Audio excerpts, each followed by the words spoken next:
Ayan, isang magandang umaga po sa ating lahat, lalo ikita po sa ating Panginoon. Ayan.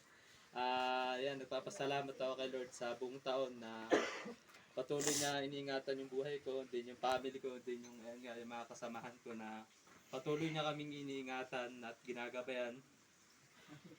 Bagamat maraming pagsubok na dumarating sa buhay natin ngunit pero nandyan si Lord na handa siya tumulong, handyan siya na handang ipadama sa atin yung pag-ibig na nagmumula sa Kanya.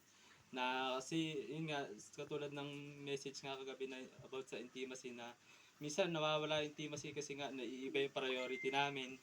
Kumbaga, napopokus kami sa mga bagay-bagay, sa mga hindi naman kalooban ni Lord. Ayan, kaya minsan nalalayo kami kay Lord. Then, kumbaga hindi na siya yung nasusunod sa buhay namin. Kumbaga yung sarili na namin. Kaya yun, thankful kami kay Lord sa buong taon na patuloy niya kaming iniingatan, ginagabayan.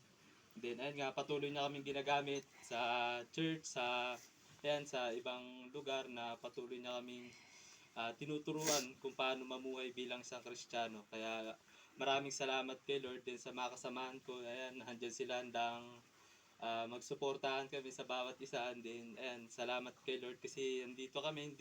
Hindi naman namin ito inaasahan. Kumbaga talagang ano ni Lord to na nandito kami.